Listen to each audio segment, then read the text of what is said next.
আসসালামু আলাইকুম। প্রিয় বাওবি শিক্ষার্থী ভাই ও বোনেরা, আশা করি সবাই সুস্থ এবং নিরাপদ আছেন। আমি রাবেয়া সুলতান, কেন্দ্রীয় মুখপাত্র ডাক ডিজে। শুরুতেই বলে রাখি, ডাক ডিজে বাওবি কর্তৃপক্ষ না। ডাক ডিজে শুধুমাত্র বাওবি শিক্ষার্থীদের একটি কল্যাণমূলক সংগঠন। বাওবির ভর্তি সহ যে কোনো ব্যাপারে কোনো ব্যক্তি, প্রতিষ্ঠান কিংবা সংগঠনের সাথে আর্থিক লেনদেন করবেন না। বাওবির সকল লেনদেন ব্যাংক কিংবা মোবাইল ব্যাংকিং এর মাধ্যমেই হয়ে থাকে। এবারে যারা মাস্টার্স আবেদন করেছেন তাদের জন্য অসাধারণ একটি নিউজ এবং খুব ভালো একটি খবর, যে খবরটি ইতিমধ্যে আপনারা অনেকে পেয়েছেন, আবার অনেকে পাননি। সেটি হলো মাস্টার্স যারা এবারে ভর্তি হবেন বা বাংলাদেশ উন্মুক্ত বিশ্ববিদ্যালয়ের 12টি আঞ্চলিকের আওতায় যে MA/MSS প্রোগ্রাম সেটিতে ভর্তি হবেন, তাদের এবারে হচ্ছে ভর্তি পরীক্ষা, লিখিত যে ভর্তি পরীক্ষাটি সেটি হবে না। বিগত দিনে ছিল কি, মাস্টার্স ভর্তি হওয়ার সময় অনেকগুলো ধাপ পেরিয়ে আসতে হতো। যেমন প্রথমে অনলাইনে আবেদন করতে হতো, অনলাইনে আবেদনের পর সেই আবেদনপত্রগুলোকে যাচাই বাছাই করে যাদেরকে সিলেক্টেড করা হতো ভর্তি পরীক্ষায় বসার জন্য বা অংশগ্রহণ করার জন্য, শুধুমাত্র তারাই ভর্তি পরীক্ষায় অংশগ্রহণ করতেন। এবং ভর্তি পরীক্ষা দিয়ে লিখিত 100 নম্বরের লিখিত পরীক্ষা দিয়ে যারা পাশ করতেন তারা হচ্ছে ভাইবা বা মৌখিক পরীক্ষার জন্য সিলেক্টেড হতেন। তো এই বিষয়টা, যে লিখিত পরীক্ষার যে ঝামেলাটা, সেটা কিন্তু চলে গেল আপনাদের উপর থেকে। আপনাদেরকে এবার যারা আবেদন করেছেন তাদেরকে শুধুমাত্র মৌখিক পরীক্ষার মাধ্যমে সিলেক্ট করা হবে। তবে এখানে অনেকগুলো বিষয় যেমন সহজ হয়ে গেছে তেমন কিন্তু কিছুটা কঠিনও ধরা যায়।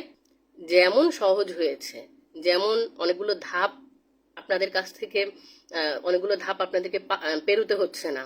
একদম শেষ যে ধাপটি, যেটি হচ্ছে শুধুমাত্র ভাইবা, শুধুমাত্র মৌখিক পরীক্ষা, সেটির মাধ্যমে আপনাদেরকে সিলেক্ট করা হবে। এখানে কিন্তু সিলেক্টেডের ক্ষেত্রে অনেকেই হচ্ছে জিজ্ঞেস করছেন কিভাবে সিলেক্ট করা হবে। সেটা হচ্ছে আপনাদের SSC, HSC, BA, BSS এর যে রেজাল্ট রয়েছে, আবার বলছি, SSC, HSC, BA, BSS এর রেজাল্টের উপরেই আপনাদের র্যাঙ্কটা হবে। আপনাদের মেরিট লিস্টটা তৈরি হবে আপনাদের SSC, HSC, BA, BSS এর রেজাল্টের উপর। আর বাকিটা হচ্ছে আপনার মৌখিক পরীক্ষায় আপনি যে অংশগ্রহণ করবেন সেটা নম্বর।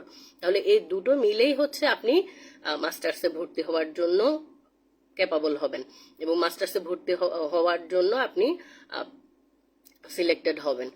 যেহেতু শুধুমাত্র মৌখিক পরীক্ষা হবে, তাহলে আপনাদেরকে আপনাদের SSC, HSC, BA, BSS এর সমস্ত সার্টিফিকেট, মার্কশিট এগুলো অবশ্যই নিয়ে যেতে হবে। এগুলোর ফটোকপি নিয়ে যাবেন, এগুলোর মূল কপি নিয়ে যাবেন। ফটোকপি আলাদা করে নিয়ে যাবেন, মূল কপি আলাদা, মানে নিয়ে যাবেন মিনস ফটোকপি আলাদা করে রাখবেন, মূল কপিগুলো আলাদা করে নিজের কাছেই রাখবেন।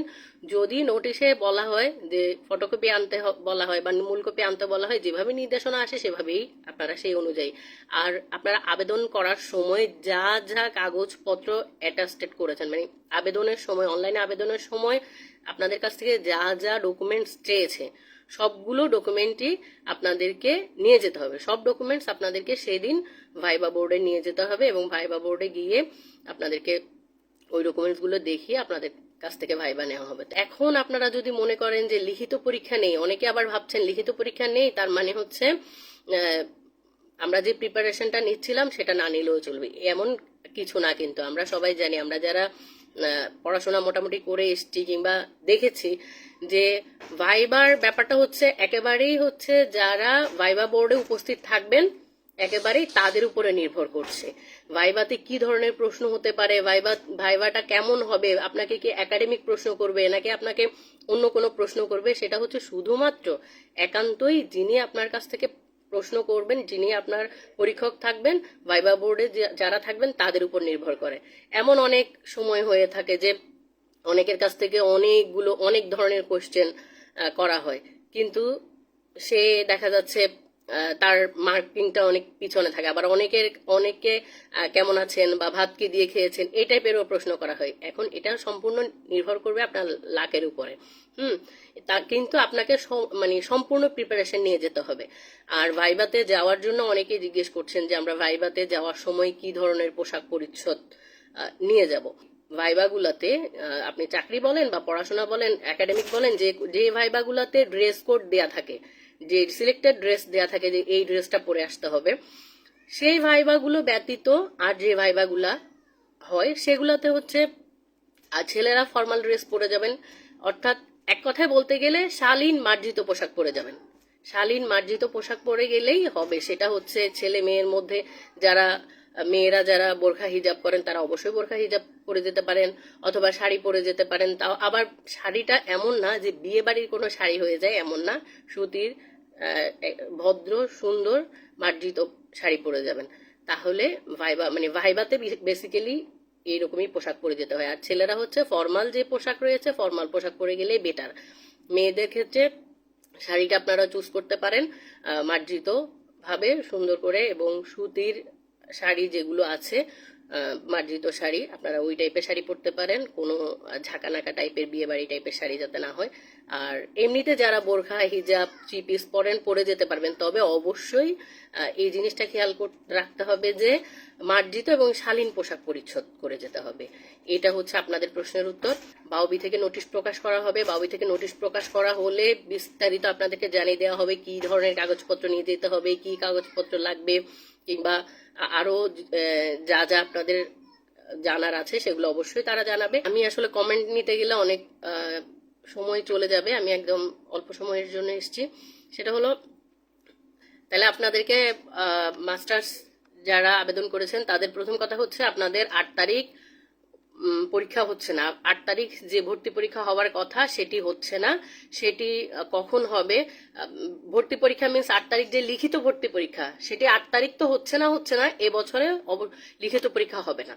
এবছর শুধুমাত্র মৌখিক পরীক্ষা হবে, এবং মৌখিক পরীক্ষাটি কখন কোথায় অনুষ্ঠিত হবে। আচ্ছা, আরেকটি প্রশ্ন থাকে, সেটা হচ্ছে কোথায়?